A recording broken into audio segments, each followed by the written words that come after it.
everybody to the weekly Extra Point Live Roadshow Division 3 Championship Edition. I am your host, Darren Basmadjian, and I am here replacing Mokan, who is out preparing for his Division 1 championship game with Montreal's finest, so I'll be trying to fill his seat.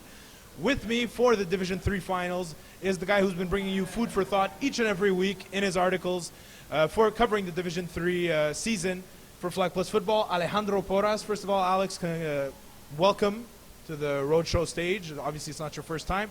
Give us your thoughts on the D3 season so far and, of course, on the Roadshow as well.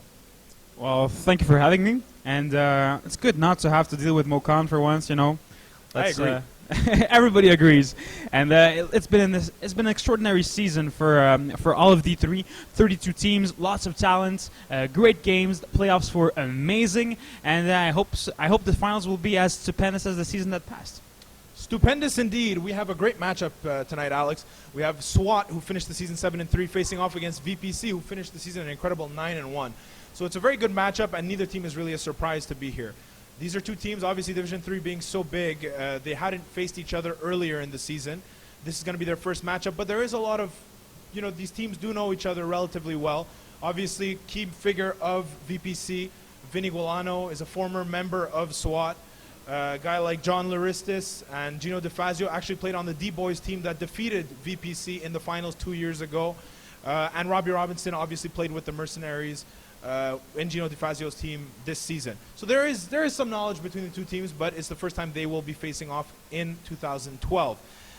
So first of all, let's go to SWAT. Let's talk about SWAT's road to the finals, Alex. First of all, they face off against Big TDs, Served with Ice, and the D-Boys. Talk to me a bit about their road so far. Well, SWAT, against the D-Boys, they were really in tough. They had to beat one of the best, if not the best, defense in D3, and they actually succeeded. It was the first time they trailed at halftime this season and actually came back to win the game. So that was huge for them. And the two games before were also huge confidence builders. They beat Big TDs after losing a really disheartening game to them in Week 10, and they also beat a pretty good. An excellent, what is the second? The second one? Served Ice. Pretty good, the Served Ice team.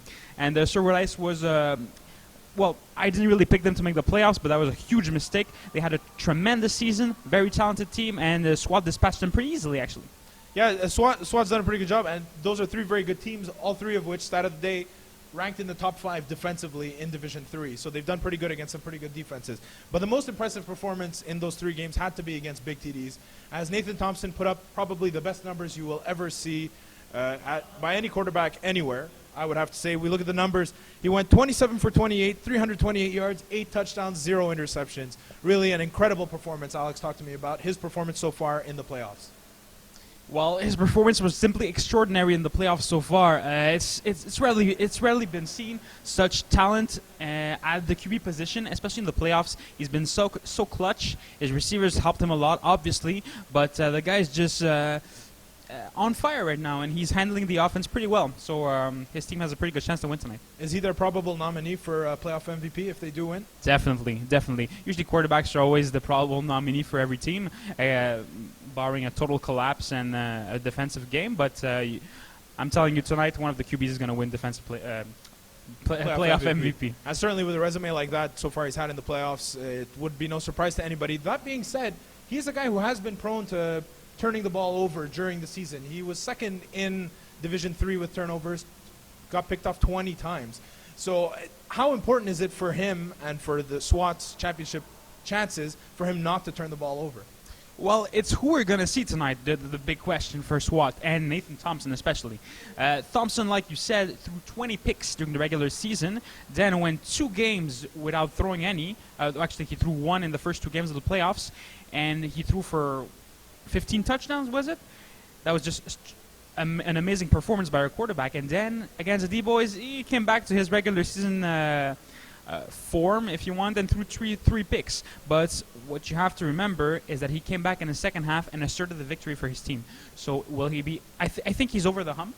I think now he knows he can do it. So even if he throws 1 or 2 picks, he knows he can still win the game. So I have confidence in him, definitely.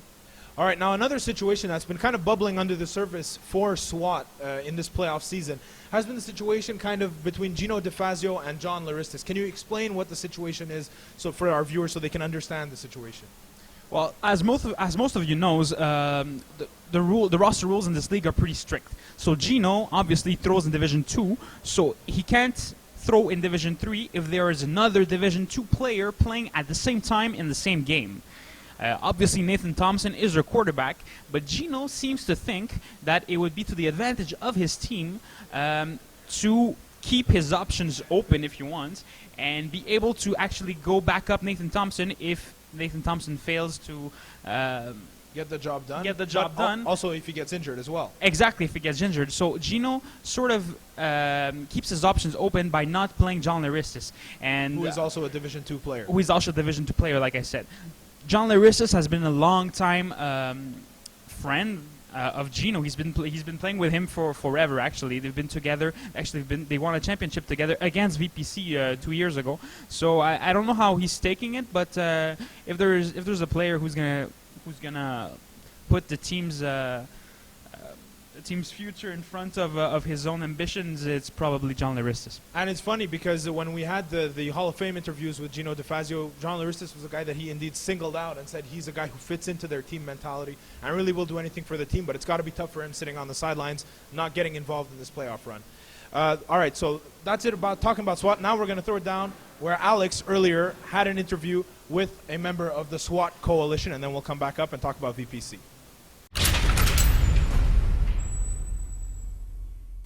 I'm right here with Rashawn Perry from SWAT. So Rashawn, tell me, against VPC, an explosive offense, a great receiver in Willie Richard, what does your defense have to do? We just gotta play as a unit, stick together. Don't try to do too much. Don't overcompensate. Everyone just has to do what they're supposed to do on the field, and we'll be all right. So you think you could cover the Louis one-on-one? Yeah, I think I can handle him one-on-one. Definitely. Great. So showing some great confidence here. That's what you need before finals. And on offense, what's the game plan against VPC, and especially Robbie Robinson, who's been great and knows what Gino likes to do? I guess Nathan does a bit the same thing. Spread the ball. We have a good core of wide receivers here. We call catch the ball and make plays. So just spread the ball around. Don't try to go to one person too much. You can't cover all of us. You can't cover all of them. So thank you very much, Rashawn. And that was it for SWAT. All right, and now it's time to talk about VPC, our other finalists. So as I mentioned earlier, they went 9-1, had a very different road to the finals. So talk to us about that. They beat the Rude Boys, the Snookers, and Terror Squad. So talk to me a bit about their road to the finals. Well, many people have said that their conference is the weakest of the two, Conference B. Snookers were a very strong offensive team. Rude Boys were sort of the odds. Were sort of the negligible team in the playoffs, the team that we didn't expect to do too well in the playoffs because their offense was not that great and their defense was also pretty porous. Snookers was the strong team in their path, and they dispatched them pretty easily. Snookers' offense was excellent, as we all know. They were led by Tony Tabet, but their defense wasn't good either. So that's VPC's problem. They haven't faced a very good defense yet. SWAT's defense is probably going to be the best they're going to face all playoffs long, and maybe even all season long. And VPC won those games pretty handily as well. Do you think that's going to play a part in tonight's matchup, that SWAT had 3 difficult games against 3 top-ranked defensive teams, whereas VPC won their games by 9, 10, 16 points, and their opponents were collectively weaker, as you said, from what many people consider to be the weaker conference? Do you think that's going to impact VPC's preparation? I think it has a huge impact. Well, their preparation, no. They can still prepare hard and go in, for the kill. The preparation doesn't impact. It's the whole mentality of being down early in the game. They haven't seen that for a while. They went 9-1 during the regular season. Their loss came at the in the early parts of the season, week 2 exactly. So it's going to be tough. If they go down early by 1 or even 2 touchdowns, we're going to see if they have the resiliency to make it. And we've seen in the past, most teams who have easy playoff runs usually falter in the finals. So we'll have to see. We'll have to see. Maybe they might get off to a cold start, but we'll see if their experience allows them to get over it. Speaking of that experience, this is a team that 2 years ago was in the finals against the D-Boys. So What do you think about that experience? Do you think that's something that might hinder them, or will they use that to build on their performance this time? It definitely helps them. I mean, how many opportunities do you have to be in the finals in FPF? And they're having 2 opportunities in 3 years, which is a great feat. Right there, congratulations to them. So that'll definitely help them because they've seen it. They've played Gino. Well, he's not throwing, but still, they've played his system, which he handed down to Nathan Thompson. So, I mean, I believe that'll definitely help them, and they'll keep it close. Robbie Robinson is obviously the architect of VPC's success, 2-way player of the year, an all-star. Talk to me a bit about him and what we can expect to see from him tonight. Is there any chance he won't put together a performance just as dominant as his other ones have been this season?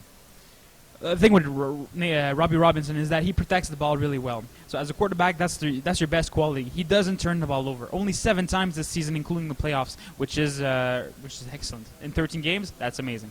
So I think he's going to continue doing the same thing, distributing the ball to all his players. His depth at receiver is weaker than SWAT's, but he just seems to drive the ball downfield and use his receiver whenever he needs them. And he's got great chemistry with his players, and that definitely helps him.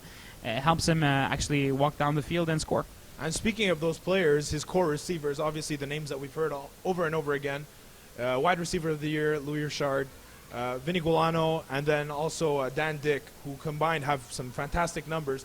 Which of those 3 do you think will step up tonight based on the matchups they're likely to see? Well, Louis Richard is the best receiver in D3. He's been the best receiver in D3 for several years now. The guy's got Division 1 talent. He put up 27 touchdowns this year. He could have put up more if Robbie had known about the record that he was chasing. Only 3 players in all his history of FBF achieved that total. So that goes to tell you how good the guy is. He's definitely the best receiver on the field, and I don't think there's anyone on SWAT who can cover him like man to man. If they play zones, then they'll have a chance. But I really think Louis Richard here has the upper hand. All right, well, that's it. Now we'll go down to the interview that Alex conducted with the VPC representative earlier today.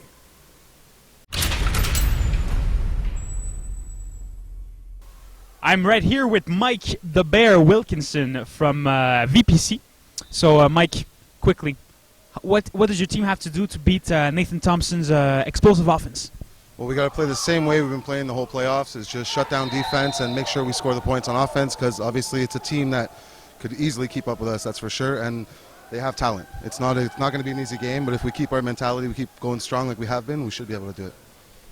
Excellent. And importantly, on offense, what are you going to do against a team that has great talent on defense with guys like Rashawn Perry, Sean Haney covering? So what's the game plan there? Just like we've been doing in the playoffs, spread it around. Use decoys, make sure that we know where our players are running, what routes we're doing, and just stick to the game plan. Well, good luck, and have a good game. All right, now that all that's out of the way, let's go to the meat of it. Alex, I want to hear your prediction on tonight's game. What do you think is going to happen? Who do you think is going to step up big? And who will be the Division 3 champion by the end of the night? It's very hard to make a prediction here because there's 2 excellent teams. I think SWAT is going to win because their defense is superior, is pretty good, and because they face more adversity. I think that is going to put them over the line. If Robbie Robinson can change something about it, he will, and he probably has the ability to do that. But I think SWAT overall has more depth on defense and on offense, and that'll help them go all the way and win this game. All right, well, you've heard it all from us. You've heard our pre-game breakdown. You've heard the pre-game interviews. You heard Alex's prediction. Now we're going to go to the game. VPC, SWAT, next. Welcome to the weekly Extra Point Live. Due to technical difficulties, the first half will be presented in highlight form between VPC and SWAT for the right to win the D3 title in the winter season. There's Nate Thompson warmed up, looking focused, ready to go in this big battle. Vinny Golano, Gino DeFazio, John Larissis at the coin toss as they make their choice for end and ball, and a big tilt between these 2 teams who are familiar with each other due to past games that they encountered with these players. All right, play number 1, Nate Thompson looking deep, finding Michael Milanaric, who gets into deep VPC territory for a big gain. On the next play, looking for Sean Haney on the skinny post. Thompson connects with them wide open to give them an early 6-0 lead. If you remember, Haney had a huge game in the championship game in the summer of 2008 with the Shockers. Extra point was no good. 6-0 SWAT as Nick Thompson could not find anyone open in the end zone. On to the next drive, and this was a key drive for VPC. After driving down the field here, Robbie Robinson hits the favorite target, Louis Richard, for a touchdown to tie the game 6-6. And that was a big catch by Louis Richard, who had a fantastic season this year for VPC. On the extra point, which was good, 7-6 lead for VPC. Nate Thompson on the next drive, looking, finding scrambles for a short gain to keep that drive alive. On the ensuing play, though, Thompson, with the guts and glory that he has, goes deep in what looks like a triple coverage to Sean Haney, but he's able to corral the football and come down with it in the end zone for the go-ahead score. SWAT misses the extra point. They are up 12-7. After a few plays to get down the field, Robson lost one to Richard in the back of the end zone, but he lands out of bounds. And again, Louis Richard not too happy about that with the referee. On the next play, Robson hits snapper Dan Dick with the shuttle pass and gets in for the go-ahead score, 13-12 VPC, extra point no good. SWAT do get back into this football game and get the ball back as Malinaric on back-to-back plays takes it here and there, juking and driving, avoiding players from VPC, and then on the second play, able to go upfield, easy score to give them an 18-13 lead, SWAT. And here's a key play on the next drive for VPC on offense. Robbie Robinson tries to hit Louis Richard, but picked up by Rashawn Perry, who steps in front of the pass and drives all the way back for a pick six, 24-13 SWAT. And then on the ensuing drive again for VPC after that touchdown by Rashawn Perry, who's very excited and very overzealous sometimes, but very passionate on the football field. And the elusive Robbie Robinson looking to avoid the rush does not, as Keenan Allen with a huge sack prior to halftime, forcing VPC in a tough position. Louis Richard throws a Hail Mary pass that is swatted down, no pun intended, by the SWAT defenders. So at halftime, SWAT leading 24-13 going into the second half.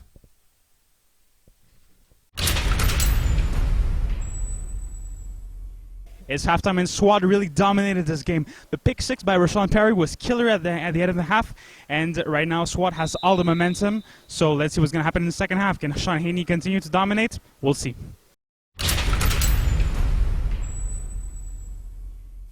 Welcome back. I'm now joined by Darren Bazrajan for the second half of the D3 finals here in the winter season. VPC down 24-13. Robbie Robinson waiting for the snap of the football as he looks to hopefully get his team back in the game. Looking out to a quick pass to Dan Dick for a 6-yard gain. Robbie Robinson has to go with the quick passes now, Darren. Yeah, well, the most important thing right now is to get a couple of positive plays in a row, kind of wipe out that feeling of that pick six that was so disastrous for them at the end of the first half. Get some positive plays, forget about that, and move on and make the second half your half. All right, here comes Robbie Robinson again. He's got to be able to use his legs very effectively, which he has done to an extent, but also SWAT has done a very good job containing him with the key sack late in the first half. Robinson looking to his right. He's going to run. No, he's going to pass to Wilkinson up the field. That will be enough for a first down plus more, 11 yards on the gain. Nice catch by Wilkinson, the man they call Bear. The Bear, yes, indeed. And he gets a catch on the sideline, and that's what Robbie Robinson does well. He can roll to one side. He sees a couple of options, narrows it down, finds the man who's open, and that guy was just way too open on the sideline. Wilkinson makes a nice catch and gets a couple extra yards after. All right, first down now for VPC. They are gaining some plays here on this opening drive of the second half, down 24-13 to SWAT. Robinson surveys the defense as they make their adjustments on that side of the football. He waits, looks, he sees what he likes now as he snaps the ball very shortly here and looks to his left. He avoids the rush. He's going to run it. Yes, he will. And it'll be very minimal gain. 2 yards, Sean Haney with the tackle. But what you do see from SWAT there is they all converge on Robbie Robinson, and they all, I think, have an awareness that the second he crosses that line of scrimmage, you all have to get in front of him. If it's a one-on-one matchup, Robbie Robinson can beat you. But if it isn't, then suddenly Robinson doesn't have anywhere left to go, and they can tackle him, and maybe not for a loss, but at least he won't gain much more. Second down now here for VPC, looking to cut this lead in half. Robinson rolling to his right. He throws a quick pass out to Dan Dick. It is a touchdown, 24-19 SWAT. And that, 24-19, so they're closing the gap now. The most important thing for VPC will be to get a stop on defense at some point, but they made it more manageable. They could not afford to not score on this first drive. Extra point coming up here now. We'll see what they do if they can make this a potential 4-point lead, if anything. going on to the next possession for SWAT, who are up now 5 points, 24-19. VPC looking to hopefully win a title here in Winter D3 in Brossard, Quebec.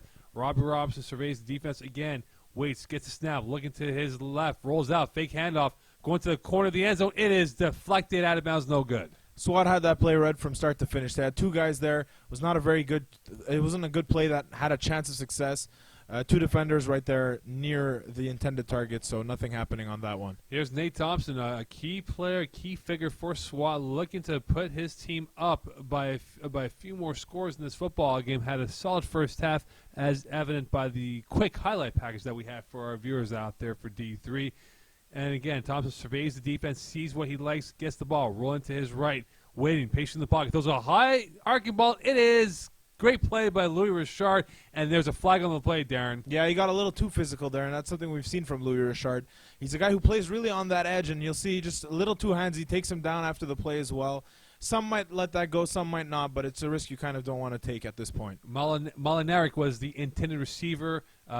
Because of that pass interference, that ball is moved up for another first down. So here comes the SWAT driving the football down the field, looking to further themselves from that 5-point lead that they currently hold against VPC, pardon me. And again, this is a team that's very athletic. We saw what they did in the first half with Rashawn Perry, Sean Haney being very effective for them in the red zone. Here comes the snap. Thompson gets it, looking, stay in the middle of the field, goes to the corner of the end zone. It is caught, I believe. It is incomplete. The referee has signaled incomplete on that play, Darren. Yeah, tough to see from this angle, but it was indeed incomplete. He was not able to corral it inbounds. Maybe we'll see it better from this shot here. Yeah, you see incomplete, but it was a nice attempt all the same, a little physical. The coverage was very good. Robbie Robinson was very close to him there. Rashawn Perry, very emotional that he is, but also a very effective player, showing his true grit on that play, going all out, trying to cast that football in this D3 final, Darren. And again, if you're VPC, you have to get themselves a turnover, though. Yeah, absolutely. It's very important now. They still have time. There's no rush, but they will need a turnover at some point to narrow the gap. Second down now here for VPC. Gino DeFazio snapping the football. Most people would see Gino in the custom quarterback position, but is occupied by Nate Thompson, who gets the football, looking, stays in the pocket once again, over the middle to Huey Isaacs. That ball's up in the air. It is dropped by Vinny Galano. That could have been an INT and a big turnover for them. Yeah, batted up here by the intended receiver. Vinny Galano has it on his fingertips, and he is livid. He can't believe that he didn't corral that in. If he got that pick, that would be a big game changer for VPC. Could have been a pick six. Who knows? Third down now for SWAT, looking to put themselves in a good, comfortable position here midway through the second half, of the D3 finals in Brossard, Quebec. A big momentum shift, though, for VPC. They could have had that ball going their way. DeFazio snaps the football. Nate Thompson looking to his right, pumps it, going over to the corner of the end zone. It is caught by Sean Haney, touchdown. Wow, what a catch by Sean Haney. Physical, big receiver, and this is a guy who does have a history of coming up big in the finals. Did it with the Shockers, as Mokan alluded to earlier on. And this is just, if you look at this, two defenders near him, Louis Richard, who is always physical, Vinny Gulano there too, and Sean Haney with a little bit of trash talking after as well, but he definitely earned it on that one. It was a great catch for a touchdown. A great catch for a touchdown, putting them now up 30-19. 11-point lead pending the extra point here if they do get the 1-point convert, as SWAT hoping to win a D3 title under the leadership of Gino DeFazio, as DeFazio snaps the football to Nate Thompson. Looking again, rolling out to his right. Quick pass, incomplete, and that is no good, sir. Yeah, nothing going there. I think not even sure who was going for it. It seemed like a busted play from the start. So no harm, no foul. It was a big play for SWAT there after VPC came back out, scored that touchdown. It was important for SWAT to maintain their lead, to kind of keep pushing it. If they had a turnover on that drive, it would have been a big momentum boost for VPC. Robbie Robinson now trying to get his team once again down by a single score here in the second half of this football game. Waiting for the snap of the football. He gets a quick pass out to Vinny Galano. That'll be a 4-yard gain, and that is all. Vinny Galano, who's been one of the key guys for Robbie Robinson all season. He's obviously a receiver with a lot of experience in higher divisions, played in last year's Division I final with Old School, and so this is a guy who brings a certain veteran leadership to this team. All right, Robinson in the little short stance for the shotgun gets the ball, looking to his left. He is going to run and get the flag for a minimal gain. And once again, the SWAT defense containing Robbie Robinson so far. It's the most important thing you can do against a quarterback like Robbie Robinson. The run game or rolling, scrambling, that is placed to his advantage. If you force him to become a pocket passer, that is not his strength. That is where he might start making mistakes, and that's what we've seen so far this season, but not many teams have been able to contain him. He's an excellent athlete. Now the clock is the enemy for VPC. They have to score very early here on this drive. Robinson seeing the defense again, making his adjustments at the line of scrimmage, getting the ball rolling to his left, waits, pauses. He has open space. He goes crossbody again. It is caught by Dick again for an 8-yard grab, and that should be enough for a first down. That was very, very dangerous by Robbie Robinson. Rolling one-way crossbody throw. Gino DeFazio was a half foot away, and you could almost feel his pressure just trying to get closer and closer to get that ball, but he was just out of reach. You know, maybe a younger Gino DeFazio could have, but this Gino DeFazio is still not a bad player. He's a very elite defender in this league, always makes that sure tackle, and he's the kind of guy He is a Hall of Famer, sir. He is a Hall of Famer as well. So Robinson now rolling to his right, throwing a quick pass again to Louis Richard this time for a 4-yard gain. As you say about Gino DeFazio, though, being a Hall of Famer, can't disrespect the Hall of Famer, my friend. no, there's no disrespect intended. I mean, I think even he'd admit that he's not the fastest player out there, but he's very smart. He can read the play coming, very sure-handed tackler, and so he knows where to be and what to do. So that's why Robbie Robinson throwing that pass I found was very, very dangerous. He has to be careful. As we saw earlier in the first half, a pick six could be his doom. Now Robbie Robinson in this offense driving the football down once again, waiting for the snap, gets it going. Quick pass over to Louis Richard, and he is just stopped at the lip of the goal line for a small gain. And guess who got the tackle? Gino DeFazio, like I was talking about before. So they know Louis Richard is a key element for Robbie Robinson in this offense. He's obviously one of the top receivers in all of Division III. So they have to try and contain him first and also make sure Robbie Robinson doesn't get rolling too much. Robinson gets the ball again. High snap, going to his right, and it is caught by Vinny Galano. A quick touchdown here, 30-25 now for SWAT. And that is the third person that they have to work on containing is Vinny Galano. And what he does well, not a lot of people can do as well as he can. Like I said, I said earlier, veteran leadership. Obviously, it sounds odd because these are all guys who have been playing with, in touch football leagues and things like that for a long time. But Galano has gotten it done in Flag Plus football at its highest levels, and he brings that experience to the team. All right, Robbie Robinson going for a 2-point convert. Looking to hand it off. He doesn't. He keeps the ball, passes back to Louis Richard, who has all day now to find his passing lane, and incomplete. A big 2-point loss right there on that attempt. I think when Louis Richard looks at this tape again, he might be kicking himself because on the right side of the field, he had 2 VPC receivers wide open. Yeah, that's why these points are now at a premium as we move late into the second half of this football game. SWAT now back on the attack with the football in their hands. And again, this is a team that's done very well up to now. They've answered the bell, doing what they have to do to get the touchdowns and first downs during their drives. Gino DeFazio, again, leading the charge from the snapper position, making sure all of his guys are on the line of scrimmage, which is key because there's not 1, not 2, but 3 referees in this football game. Nate Thompson waiting for the snap, gets staying in the pocket again, looking over the middle. He has a wide open Sean Haney for a big gain and more yards, 33 yards on the play. A great grab by Sean Haney. Nathan Thompson is just going deep over and over again, and Sean Haney is his big target, and VPC kind of doesn't seem to have any answers. Their defense is not built to contain a deep attack that is as good as theirs. Haney has speed, he has height, he has athleticism, and he knows how to find those holes, and Nathan Thompson just has a cannon of an arm. A great arm and a great pinpoint accuracy on his part, being in the pocket, being not as elusive, but doing what he's done in the pocket, though. Thompson gets the ball, looking again in the pocket once more, going over the middle. It is almost picked off. A collision between Vinny Galano and Robbie Robinson, and hopefully those two guys are not down for long, though. Yeah, those are 2 huge pieces of the VPC puzzle. And you see Robinson, I think he would have come down with that ball if Galano hadn't ran into him. And you see Galano is actually off the field right now, so that can be a turning point for VPC. They need all hands on deck to make this comeback work. And with Vinny Galano out now, it's going to be very hard. However, SWAT are now inching ever closer to the end zone, looking to make this a 2-score game once more. And Nate Thompson having a great game, staying in the pocket once more, pumps. Going over to the left side, caught by Malinaric, and that will be a flag for maybe hurdling.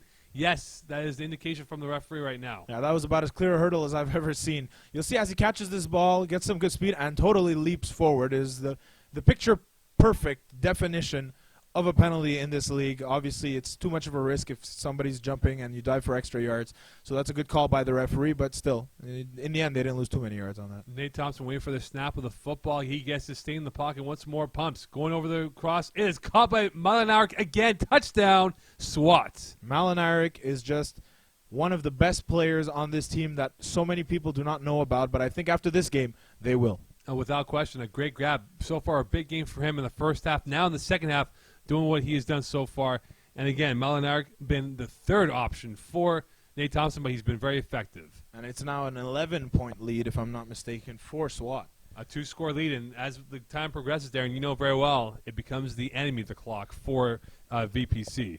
Yeah, I don't have the statistics on this, but I would say a 2-score lead with this much time remaining makes it very, very hard for any team to come back in this league. Very difficult to overcome this late in the second half of a football game. Nate Thompson surveying the defense again, gets the snap of the football, looks, pumps, going over the middle. It is caught, but out of bounds. Rashawn Perry not very happy with himself. Yeah, not very happy with himself. You know, he seemed a little despondent, but somebody was there to help him up. I don't know who it was, though. Some guy wearing number 19. I'm not sure. Again, it is what it is with that offense for SWAT looking to score in the end zone. 36-25, SWAT leading VPC right now. And again, the clock is now the enemy, and they have to score quick and hopefully get a stop on defense as soon as possible here. Robbie Robinson, very, very experienced playing the FPF finals. Throws a deep ball over the head of Louis Richard. Incomplete, though. See, that is not the game of VPC, and that's the problem right now. They're almost forced into a situation where Robbie Robinson has to stay in the pocket, get the ball out quick, and try and hit somebody deep, and that's not their game. Not at all. And as we progress into this football game, you wonder if the pressure now is on Robbie Robinson, feeling it on himself to do a little bit more than usual to win this football game. Down by 11. Robinson gets the snap, rolling to his left. He goes, and that might be pass interference. No call from the referee intended. Oh, there's a flag there. There is a flag on the there. other side of the field. Yeah, I'm not sure. Well, Gino kind of bounced off. Intended for broadbent on Yeah. that play, on the quick slant. Yeah, it's just, I guess, more of an incidental collision. I don't think it was a real intent by anybody to hurt anybody on that one, but it is a penalty as judged by the referee. And they're going to a no huddle here for VPC. Robbie Robinson getting a good call going his way. Gets to snap the football, going to the right side. Quick pass out to, it looks like Wilkinson. Bear Wilkinson with the catch. 6-yard gain. 6-yard gain, and it's good to see Vinigolano is back out on the field because they will need him if they're going to make this comeback work. Well, every weapon is now important for VPC, especially Vinny Galano, who has tremendous amount of experience playing in FPF finals. Robinson getting the call out, getting it, going to the left side, pumps. Now to the right side, quick pass to Vinny Galano, and that should be enough for a first down. And I'd like to see Louis Richard get more involved at this point. We see that he is one of the more vocal and demonstrative leaders on this team. He plays with a physical edge, and it's important. I think that's the kind of thing that can make the other team lose its cool as well. Penalties come, and then things start going your way. You need to get this guy involved. First down now for VPC. Robinson gets the ball, going quick to the right side through the hands of Vinny Galano, incomplete. Looked like Galano wasn't even expecting that ball to come his way. You can see he just turns around out of his route, and he's kind of surprised to see it. Bounces off his fingers, very close to being a dangerous play there. Well, again, as they inch ever close to the end zone, you wonder if VPC can have it in them to make a stop on defense if they do score. Robinson calling the gain the snap, rolling to his left, goes quick, called by Louis Richard, spin by Louis Richard, touchdown VPC. And that's what I was talking about. Louis Richard makes that catch in front of the end zone, but then he puts in that spin, and you can tell he's really playing with reckless abandon, which sometimes doesn't work in his favor, but in this case it allows him to get into that end zone past Gino DeFazio. And it is now 36-31, SWAT, a 5-point lead. So you wonder whose nerves are going to be on display. Will it be SWAT or VPC? Well, definitely we're going to have to see what VPC can do on defense here. They haven't had too much success against Nathan Thompson's cannon arm. We're going to have to see what they can do. Once again, going for the 2-point convert here by VPC. Robbie Robinson waiting for the snap of the football. He gets it, looking to his right, looking over the middle, going cross-body into double coverage to Louis Richard. Great play by Gino DeFazio and Rashawn Perry to stop that. Not a great look there for for Robbie Robinson. Really, like Mokan said, double coverage there. There wasn't much chance that was getting in through to Louis Richard. Big drive now for SWAT as they look to seal the deal on this game. Nate Thompson gets to snap the football, stay in the pocket. Quick pass to Huey Isaacs, who makes a move and will get a couple more yards out of that play. Great job by him. About 8 or 9, just shy of the first down. Definitely their game plan here is going to be just be safe, don't get too risky, he gets a quick pass off, and if the receiver can juke and gain some extra yards like this, all the better. But their big thing here has to be to protect the football, all the while still getting a little forward momentum. And as they inch closer to the end zone, the clock now becomes even more of a nemesis for VPC. Gino DeFazio leading a great team out here, a young, energetic football team, making sure everyone is aligned on the football. Nate Thompson waiting for the snap of the football, calling out his cadence, gets the ball, staying in the middle, pumps, going to the corner of the end zone. It is through the hands of Rashawn Perry, and that might be flag, or it might be a holding or a pass interference there. Yeah, I'm not sure what the there seems to have been a flag on Vinny Golano, I believe, for holding. Yeah. So that gives new life on this play, even though it wasn't incomplete, to the SWAT offense. And key thing, another fresh set of downs, another first down for them to keep the drive alive. As Nate Thompson gets to snap the football, rolling to his left, a little shovel pass out to Isaacs, and a great move, another great move, and a few more yards out of that. And a great job to get another first down. And that's exactly what I'm talking about here, is just a nice save, like a shovel pass, and then let your players do the work. There are enough good athletes on this SWAT offense that he doesn't have to try and beat them with his arm. Just make a play, let them gain some yards, and it's working for them so far. And as this drive progresses, the time inches ever so close to a potential SWAT championship trophy hoisting over here. And again, you have to give props to Nathan Thompson in that SWAT defense for playing so well, and their offense come up now when they're called upon to make a big play. And with Gino DeFazio being the I guess not the linchpin, but being the leader of this young group, they've played very well in the finals, keeping their composure. Thompson gets to snap the football, looking, rolling. Over the middle is caught by Malinari. That is a touchdown. It is now 42-31 SWAT.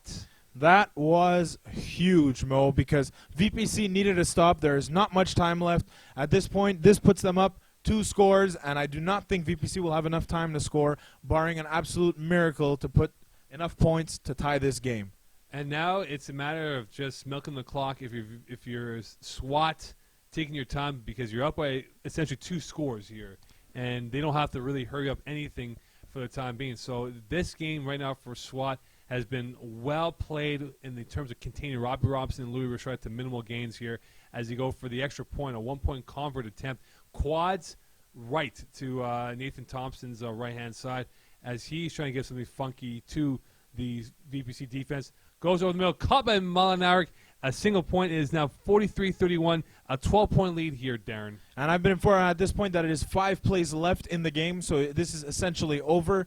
It will be practically impossible for VPC to put up 2 scores and come back in this game. So I think it's time to start saying congratulations to the Winter 2012 Division 3 champion, SWAT. A great job by SWAT all throughout the year. They literally slayed some big opponents in the D3 playoffs to get to this point.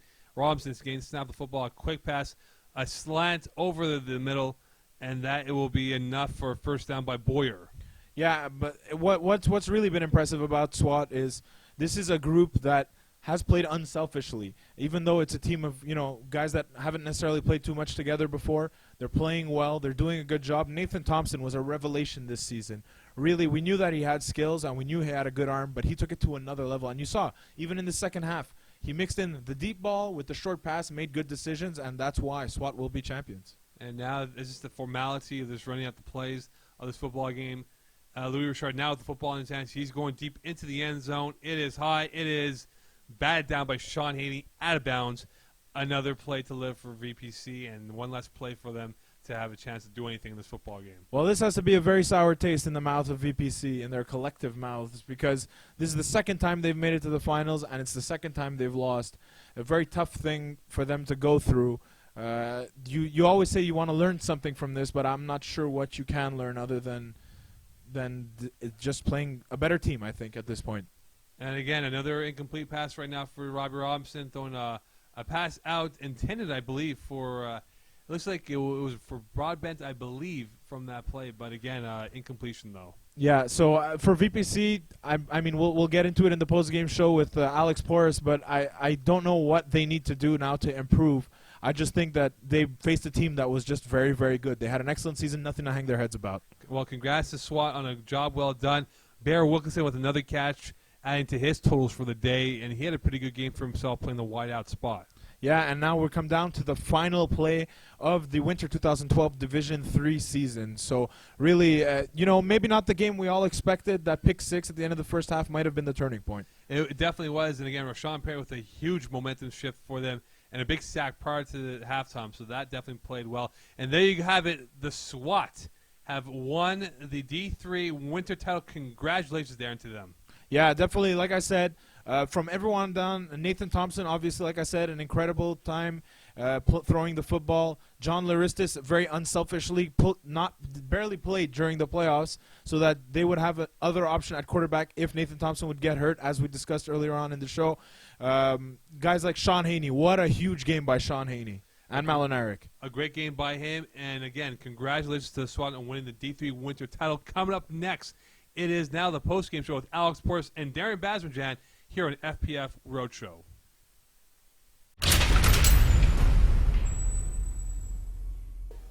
So here I am with three of the SWAT champions in Division 3.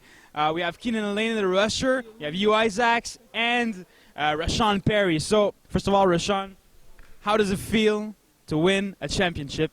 Feels good, man. Been in the league for a long time, no championship. Feels good to finally get one. Talk me through that pick six you got at the end of the first half. Well, we could see them continue doing the out and up, and I was just like, I'm going to jump it this time. And they're like, all right, jump it. So I saw it happening. I jumped it, and it was all grass there. Excellent, excellent. Hugh, it's also your first championship. How does that feel? Feels good. Feels good. It feels good to be a champion. It always feels good to win, Can't say anything bad, negative. Can you remember something important in the game? What was the turning point in that finals? Pick six. It's pick six, It's pick six. That was a turning point in the game, We got hype! And Keenan, you're playing defense, so you saw firsthand the prowess of your teammate Sean Haney on offense. Tell me, how good was that guy in the finals? Haney, he's the man. He's eating all day. He can't be stopped. Food. He's eating people's food all game, all day, every day. Haney, the receivers, my nigga Hugh, champions every day. We're eating. Excellent. So that was SWAT, and they're very energetic and very happy to win their first championship for most of them in FPF. So that was it for Division 3.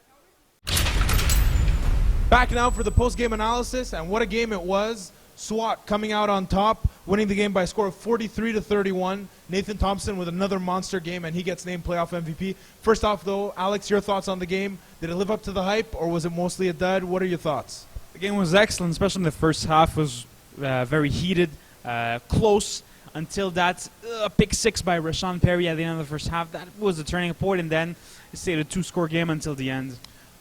Took the words right out of my mouth. I was going to ask what you thought the turning point was, but I don't think there was any question. Anybody watching this game pretty much knew that was really what sealed it.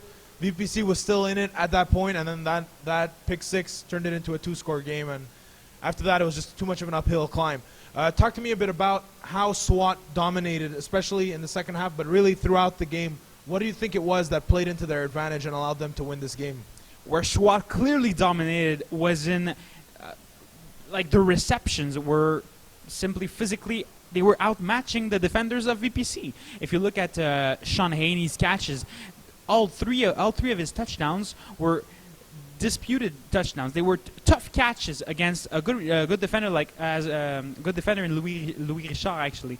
So it's those catches that really made the difference in the game. And Sean Haney really asserted himself as one of the best players on that team. We didn't really see it coming. He was the third receiver in the depth chart, but he really had a great game, and props goes out to him. Yeah, not too many receivers getting catches even for SWAT.